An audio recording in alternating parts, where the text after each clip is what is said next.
อ้าวมันงามแล้วมีอยู่น้ำกินน้ำมีอยู่ ไปเปลี่ยนเครื่องแล้วพี่น้องเอ้ยเนาะมันงามเลยยังอีกเปลี่ยนอยู่มาแล้วพี่น้องเอ้ยใส่เสื้อแมนยูมาพี่น้องเอ้ยงามแต่ว่าเสื้อกินนี่งามกว่าสะดำเลยแท็กซี่กว่าบอกไปตีกับไอ้ก็ฮะสบายดีปะลุงเนี่ยสบายดีปะลุง2 เดือนให้ยังบ่เอาอีกใช่ผู้หญิงเอาให้เลี้ยงเลยเด้อสิเลี้ยงบ่ไขมันเลือดไขมันเลือดสร้างว่าวเนาะจักกันเนาะนี่เป็นระบบระเบิดมากอยู่บ่นี่มากอยู่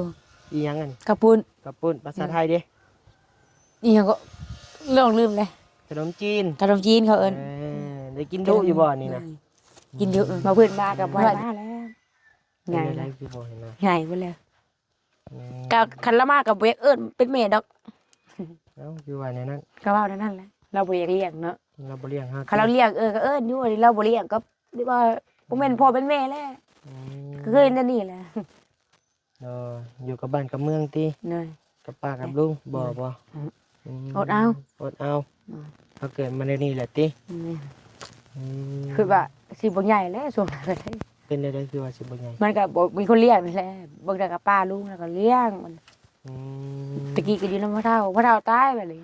ก็จะอยู่นำไผเนาะก็คือกับเอื้อยแล้ว2-3 คนมาแล้วก็กับบุญเฮาเนาะปัจจุบันนี่ก็ใหญ่มากแล้วก็น้ำปลาลุงๆแล้ว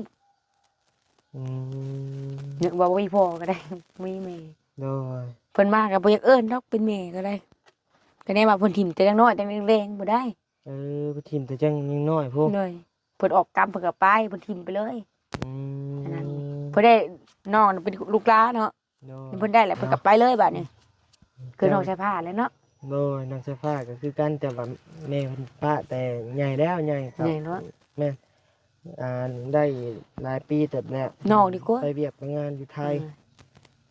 แล้วน้องก็อยู่ผู้เดียวแล้วก็ได้นี่ก็อยู่ผู้เดียวกับแล้วก็ไปเฮือนเราผู้เล่นเนาะบ่ซิงผู้เล่น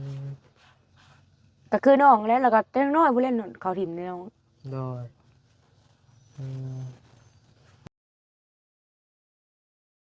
ป้า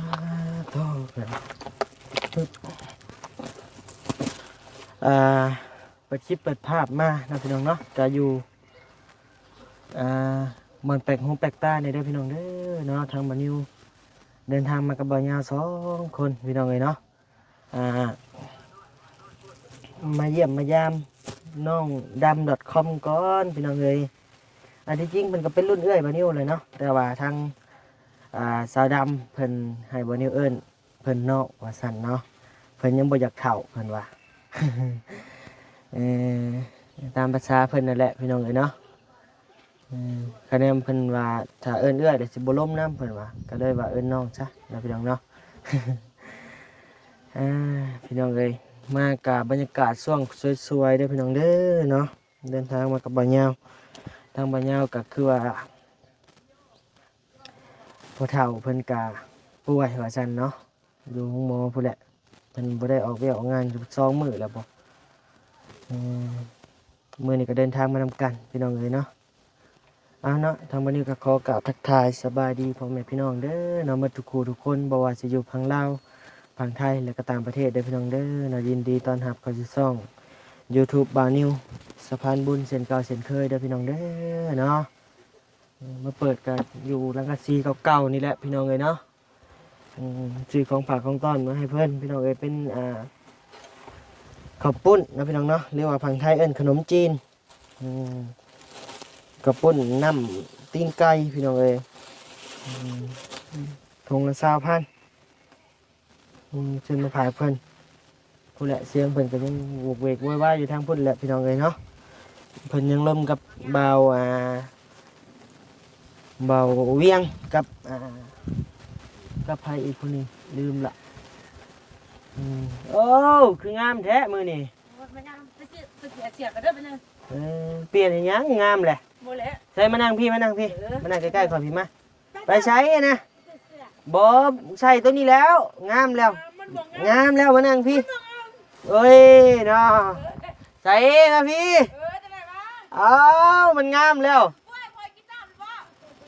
มีอยู่น้ำกินน้ำมีอยู่ ไปเปลี่ยนเครื่องแล้วพี่น้องเลยเนาะมันงามเลยยังอีกเปลี่ยนอยู่ เอาขนมมาพร้อมอันนี้ให้เอาไห้เด้เนาะพี่น้องเนาะ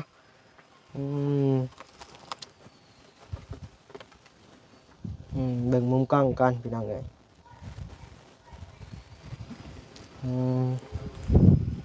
ไปแล้วเดินไปเอาตอนแล้วพี่น้องเลย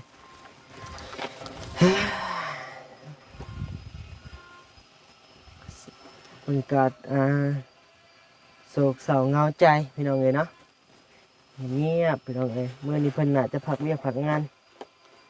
ลงเรือเพิ่นก็คือว่าบ่มีคนว่ะเห็นแต่ดำคนเนี่ยพี่น้องเลย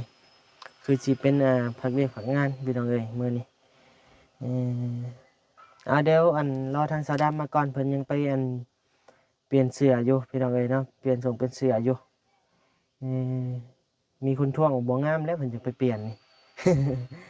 เอานะพี่น้องเนาะโจไว้ก่อน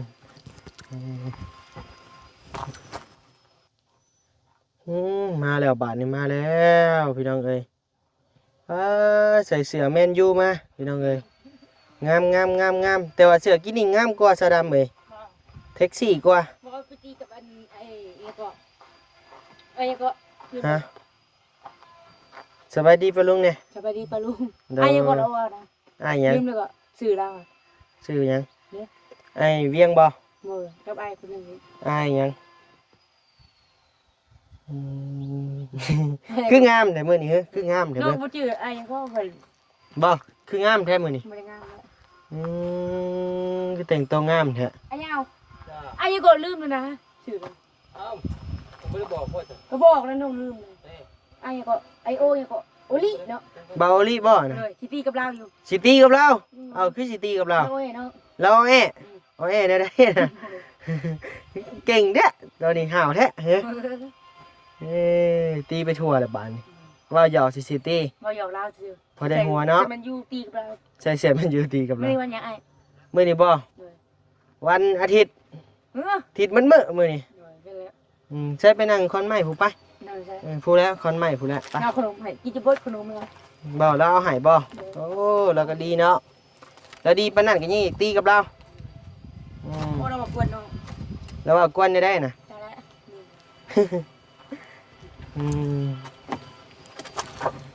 กินเลยบ่ข้าวน้ำสามปลาได้ยังกินตีนไก่ได้ตีนไก่เพื่อนทางพล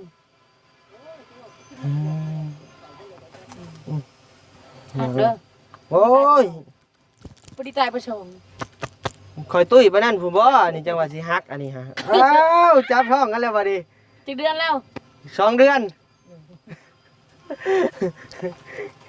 จับท้องเลยได้บัดนี้ได้พี่น้องเลยเนาะ2 เดือนแล้วผู้หญิงชายผู้หญิงเอาให้เลี้ยงเลยเด้อสิเลี้ยงบ่ไขมันเลือดไขมันเลือดสร้างว่าวเนาะจักกันเนาะเอ้านี่เป็นระบ่ระเบิดได้หาได้ปุ้มตกใจเบิดตกใจบ่ได้กินแล้วบ่ข้าวน้ำกินกับยังกินกับตีนไก่มื้อนี้ตีนไก่ใครซื้อให้เอื้อยซื้อให้ซื้อมาให้เราก็บ่อยู่แล้วบัดนี้สบายดีป้าลุงงามๆในบ้านสบายดีป้าลุงโอ้ยสบายดีถามป้าลุงดูกินข้าวหรือบ่กินข้าวแล้วบ่ป้าลุง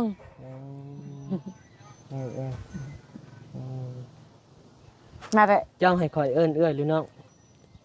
เอิ้นน้องบ่ให้เกียรติกันเลยให้เกียรติกันอันที่จริงบ่นิวนี่เป็นน้องเพิ่นนี่เจ้า21บ่เลยเพิ่น21ปีเป็นอันที่จริงบ่นิวเป็นน้องเพิ่นนี่4ปีผู้ใดพี่น้องเอ้ยเนาะแม่นบ่18 19 20 21 4ปีพี่น้องเอ้ยบ่4ก็3นี่แหละเนาะแต่ว่าเพิ่นให้บ่นิวเอิ้นเพิ่นน่ะน้องให้เกียรติกันโดยเอื้อยมากับจักเลยเอื้อยกับมันก็เดียวอ้ายไปเอื้อยก็เลยเอื้อยแล้วเป็นหยังก็มันรักอ้ายทานหายแล้วบ่ทานยังบ่ได้แล้วบ่ได้จักสอบได้ซะให้20 สอบได้20 สอบมากอยู่บ่นี่มากอยู่อีหยังอันกระปุ้นภาษาไทยเด้อีหยังก็ลืมเลยขนมจีนเขาเอิ้นได้กินดุอยู่บ่นี่นะก กินเยอะ บ่เพิ่งเอาไปนั่งก่อน จับหน่อยยัง อ้าวจับกูบ่ได้บ่ บ่ได้พาซื้อมาให้แน่ ฮะ ซื้อมาให้ ค่อยและซื้อมาให้ หลายแท้โตเท่าใดเนี่ย ตรงละ20,000 ชื่อชาย ซื้ออยู่โอ้เซโน ซื้อนี่เนาะ ผ่านแซ่บเด้อ แซ่บเลยนี่น้องเคยกินแล้ว เคยแล้ว เลย จักเทื่อละ ทุก1ซาวบ่ แม่น ใช้เถื่อแล้ว หิวแล้วบ่ลองเอาถ้วยมาใส่กินเบิ่งดู ยัง กินให้เบิ่งหน่อยกว่า บ่แล้ว เป็นหยัง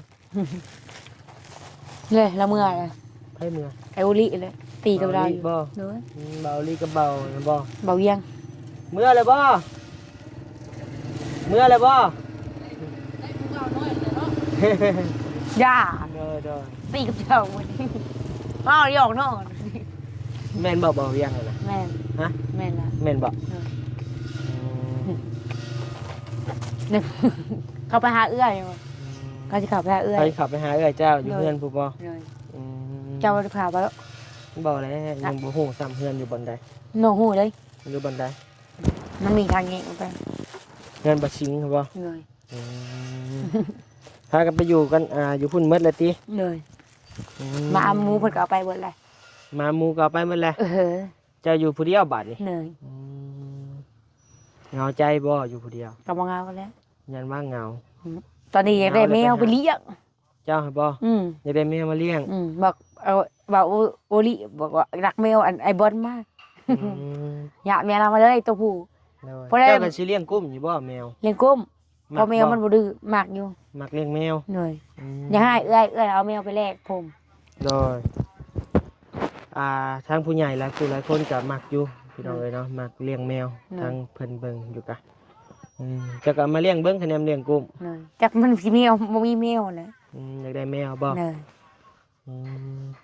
แมวพันธุ์แมวงามๆก็ เหนื่อย มีอยู่เพิ่นขายอยู่พุ่นแต่ว่าเลี้ยงแมวบ้านก็โอเคแล้ว เหนื่อยอยากได้อยู่น้องก็บ่มีแมวโชคดีมันก็ยังบ่มี มักเลี้ยงแมวติเจ้า เหนื่อยพอได้มันนอนนํไหลนูงหั่นแหละไหลนูกินอิ่มมันก็มานอน ได้ยินว่าเจ้าเฮ็ดของกินเป็นบ่ เหนื่อย เฮ็ดเป็นคือกันอีกแกงหน่อไม้ก็เป็น เป็น เฮ็ดหยังอีกเป็นเนี่ย ก็หลายอย่างนั่นแหละ มีหยังในไหลมาเบิ่งเนาะ จักแล้วก็ลืมเลย ออมหนูเป็นบ่ เป็น ปิ้งหนูเป็นบ่ เป็น ทอดไข่ เป็นอยู่ โอ้แฮงเป็นเลยเนาะ อืม ต้มหมี่นี่แฮงชุดเด็ก เกิน แล้วก็ เมื่อคืนนี่กันเช้ามากินหมี่น้ เอ ำห้องนะเช้ามา โดยมีแพ้มาให้ บอกโอลิ เออมื้อหน้าข่อยอันซื้อของกินมาให้เจ้าเฮ็ดได้บ่ อีหยัง ซื้อหนูมาให้เจ้าปิ้งให้กินได้บ่ ได้อยู่ อืมเป็นบ่แซ่บบ่ เป็น เลย เป็น แซ่บบ่ แซ่บลาบก็เป็น ลาบก็เป็นอีก เหนื่อย เออเป็นแม่สีเฮือนได้เด้นี่พี่น้อง แม่ เอ้ยเนาะเป็นหยังแนวนี้แหละเนาะจังสิบ่เอาผัวเนาะเฮ็ดเป็นหมดเลยเนาะ เหนื่อย อืม พี่น้องเอ้ยว่าหยอกเพิ่นเนาะเนาะอืม หนูก็หมักอยู่มกก็แซ่บ บ่อืมบัดนี้เอื้อยจะไปแล้วเอื้อยแท้ๆจะบ่นั่นหรือ เลยเอื้อยแท้ เอื้อยแท้ๆเลย ๆเหนื่อย เอื้อยจะไปแล้วบัดนี้เจะอยู่นำไผอยู่เฮือน อยู่ผู้เดียว ผู้เดียวเลยบัด เหนื่อย ไปต่อยเลยบัด มาถ่อยเลย อืม มาถ่อยกับพี่น้ำนะ บ้านเฮือนหลังเก่านี่ได้สะพายุบัด บ่มีพายุแล้ว บ่มีพายุซ้ำ อืม กลางเว้นแล้วเพิ่นมาเฮ็ดเวียกอยู่นี้บ่ เลย เพิ่นมีรถจักรอยู่บ่ มีอยู่ อืม รถจักรอีห้าง แล้วมันก็เลยวันนี้เพิ่นบ่ได้มาแล้วเมื่อวานนี้เพิ่นมามันมากับบ่จิต คือว่าได้ยินความพันเจะอยากได้หยังก็ รถทีบ อยากได้รถทีบ ขี่พระบ่ได้ขี่พระเอ้ย ขี่ไปหาเอื้อย เหนื่อย ก็บ่ได้ใกล้กันปานใดเนาะ ก็บ่ได้ใกล้ปานใด ก็ได้นี่ บ่ยันหลักเลง ยันนักเลงทางนี้ เหนื่อย ออกทางยางพุ่นเลยเนาะอ้อมไปพุ่นเลยเนาะ มัน ก็ จัก บ่ได้ใกล้ปานใด จักบ่ได้ ประมาณ5กิโลพี่น้องเอ้ยเติมหนึงอยู่ จักเอื้อยเป็นจังไดยังบ่ฮู้ไปหุ่น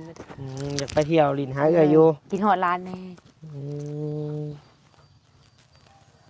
อดเอาเนาะ อืม แล้วได้รถแล้วก็จังปั่นไป แม่น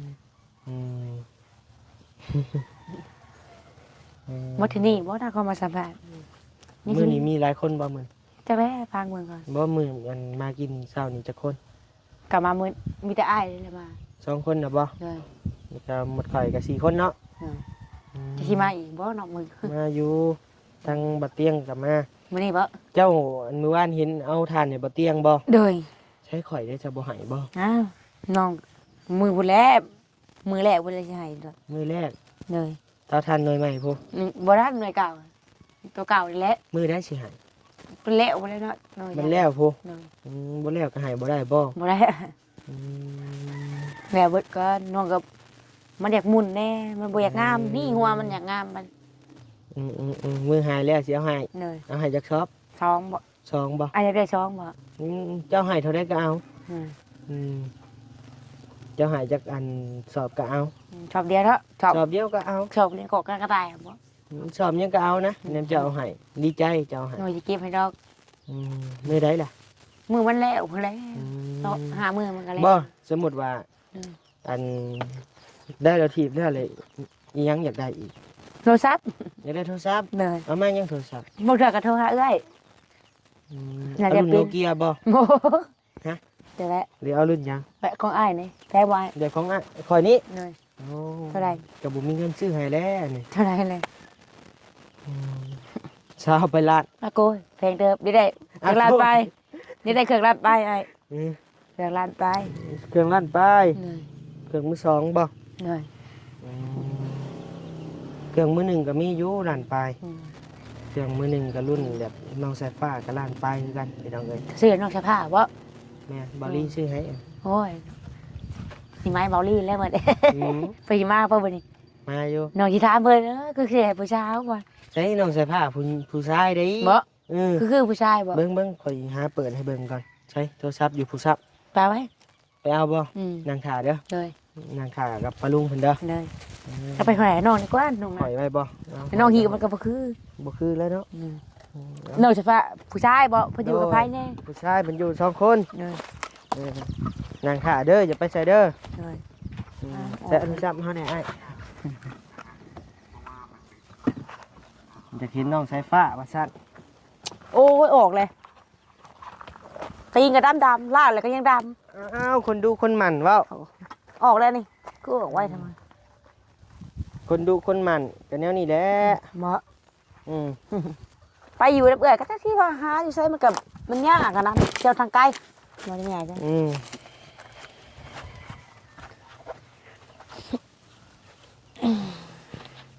พอรีว่าสิเอาเครื่องให้หรือว่านี่เพิ่นพาไปก่อน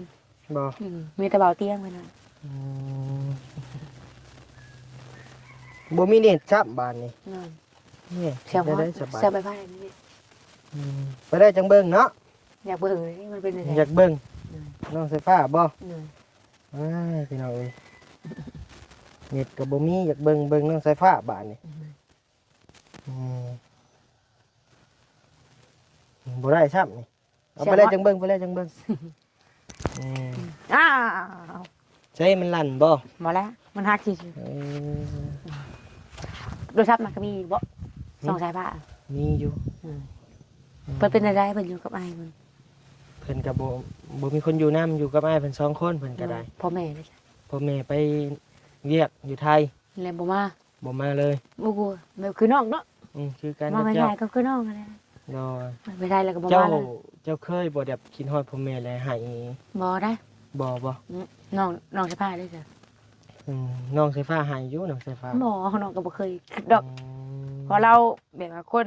มักเลี้ยงนะบ่มักเลี้ยงเป็นน้อย อื ๆไม่ง่ายๆซะได้แล้วมาแล้วก็ทีมให้พ่อเฒ่าแล้วก็ไปเลยแบบไปไทยเลย ว่าไงบ่มีความผูกพันกันเนาะ แม่บ่มีพอผูกพันเลยใหญ่แล้วก็ได้ แต่ว่าคิดฮอดอยู่ติ ก็บ่กินฮอดปานใดหรอกใหญ่เลยเด้อ ยันว่าอันอยากเห็นหน้าพ่อหน้าแม่ บ่บ่ อืม มาเพิ่นมาก็บ่ให้มาแล้ว ใหญ่ เป็น เล อะไร ย คือบ่เห็นหน้า ใหญ่เบิดแล้ว อืม ก็คันละมาก็บ่อยากเอิ้นเป็นแม่ดอก เอ้าคือว่าในนั้น ก็เว้านั่นแหละเราบ่อยากเลี้ยงเนาะ เราบ่เลี้ยงเฮา คันเราเลี้ยงก็เอิ้นอยู่ว่าเราบ่เลี้ยงก็เรียกว่าบ่แม่นพ่อเป็นแม่แล้ว อืม ก็เคยนั่นนี่แหละ อยู่กับบ้านกับเมืองติ เหนื่อย กับป้ากับลุง เหนื่อย พี่น้องเลยเนาะเป็นครั้งแรกที่ว่าบอนิวอันมานั่งโอ้นั่งลมกันกับเพิ่นแล้วก็ถามเบื้องลึกเนาะ อืม อืมพ่อจะได้สมบเคยเห็นหน้าอยู่บ่ ถ้าเห็นอยู่เพิ่นเสียแล้วตอนนี้ เสียเลย เหนื่อย เอาพ่อจะเสียบ่ เหนื่อย อืม จากแม่ก็จะไปทางใดก็บ่ฮู้ โดยอืมมีบ่แต่อันอยู่คนเดียวเลยมีบ่จุดท้อในชีวิต บ่ก็บ่ได้ชอบปานใด บ่ อืม ม อดเอา อดเอา อืม เขาเกิดมาในนี่แหละติ อืม อืม คือว่าสิบ่ใหญ่แล้วช่วงนั้นก็ได้ เป็นได้คือว่าสิบ่ใหญ่ มันก็บ่มีคนเลี้ยงนี่แหละเบิ่งแต่กับป้าลุงแล้วก็เลี้ยงมัน อืม ตะกี้ก็อยู่นำพ่อเฒ่าตายไปเลย โด ก็ ย จะอยู่นำไผน้องก็คือกับเอื้อยแล้ว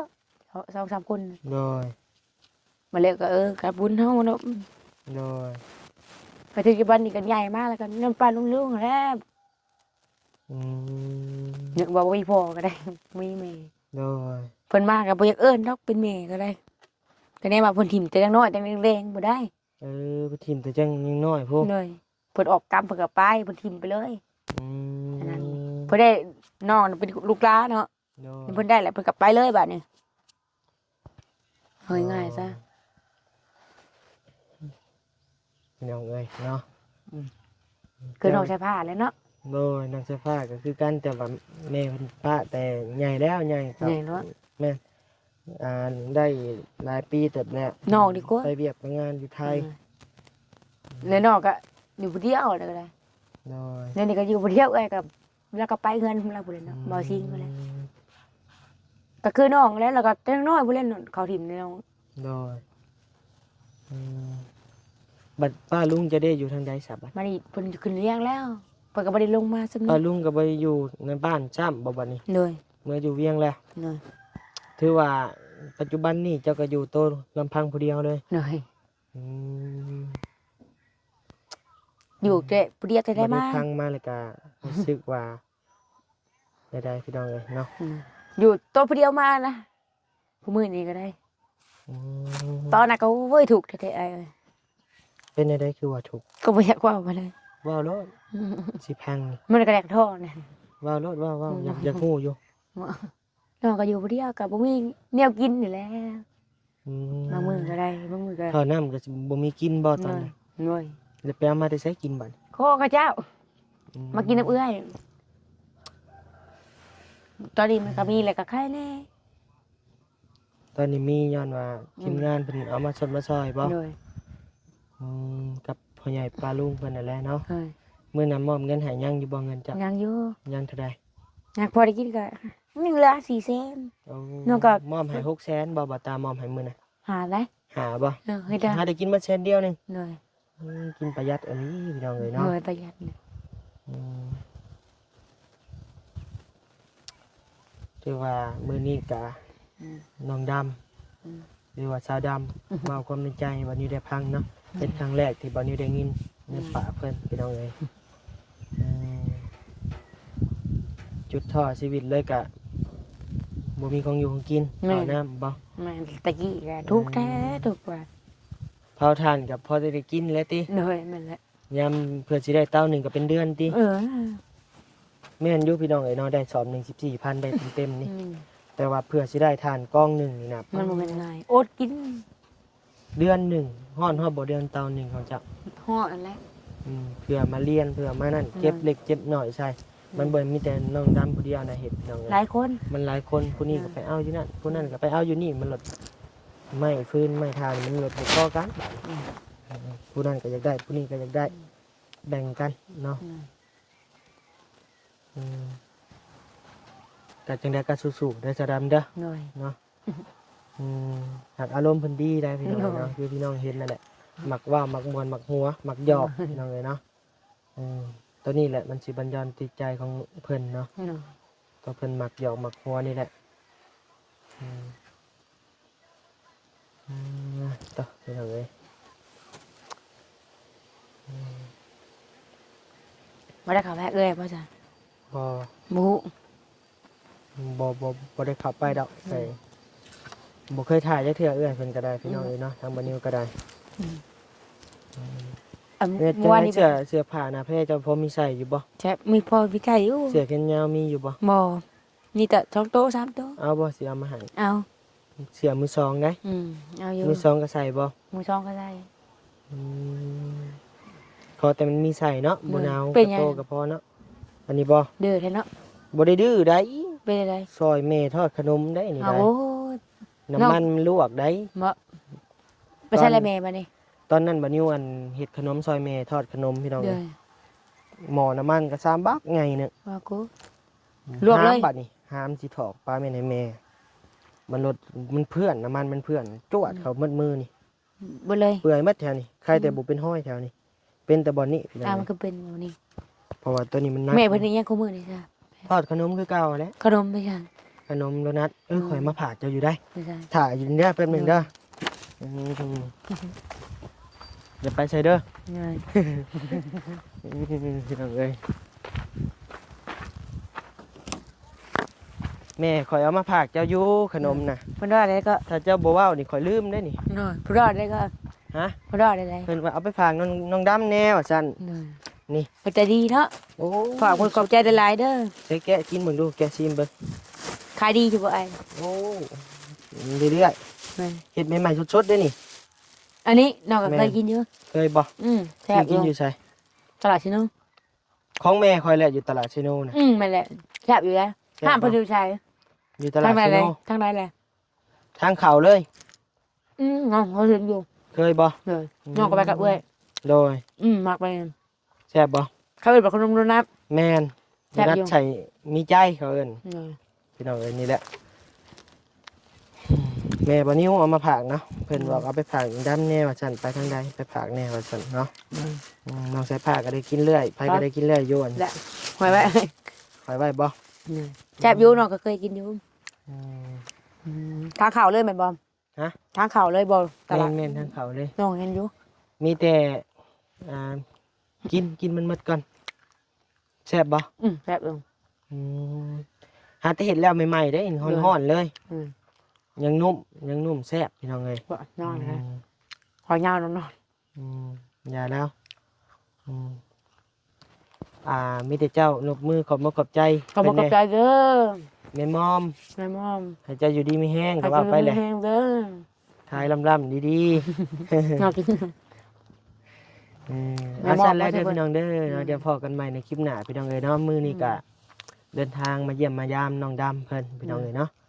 เอาสำหรับคลิปนี้ก็มีเพียงสำนี้เด้อพี่น้องเด้อเนาะอยู่ดีมีแห้ง ความเจ็บบ่ให้ได้ความไข่บ่ให้มีปรารถนาสิ่งใดก็ให้ได้สิ่งนั้นสมความมุ่งมั่นปรารถนาจะเจ็บจะจนร่ำรวยๆเด้อพี่น้องเด้อเนาะโดยสาธุอืม แซ่บอยู่แล้วฝากบอกเราเด้อแซ่บอยู่ นี่จะผากบอกนี่ ขอบใจหลายๆเด้อแม่หมอมเอ้ย ม อันนี้มีแห้ง โดยเอาสาธุ ให้จับข้าวจำได้รวย อืม เราก็บอกไปผักน้องได้บ่เราอ่ะ แม่นเราเอามาผากเจ้า หน่อย แล้วให้เจ้า10ก่อนพุ่น หน่อยน้องแค่ผักก็กินดุเนาะ ก็ดูอยู่ หน่อย อืม อ้ายพอจะปีแล้วน้องใส่ผ้า อ้ายเป็น13ปีน้องใส่ผ้า9ปี โอ้ยยังน้อยๆเนาะนั่นน่ะ โดย น้องใส่ผ้าเบิ่นเนาะ โดย อ้ายเพิ่นก็ให้กินไปแล้วก็ ฮะ อ้ายเพิ่นก็ให้กินเป็นอยู่บ่ ก็บ่เป็นแหล้วหาตามภาษาเด็กน้อยแหละ บ่เล็กน้อยนี่แบบว่าซ้ำ 13 ปีเจ้าใหญ่จะบอกบ่ใหญ่เด้ ก็บ่ใหญ่อะน้องก็เคยเห็นอยู่ อืม แบบว่าร้านน้อง เอาพี่น้องเอ้ยเนาะเดี๋ยวพอกันใหม่ในคลิปหน้าเด้อพี่น้องเด้อบ๊ายบาย บ๊ายบาย อืม เพิ่นก็มันยังน้อยอยู่น้องก็เห็นอยู่นะคน13ปี โดย ร้านน้องนี่แหละ โดย คือผู้ชาย อืม ขอยาว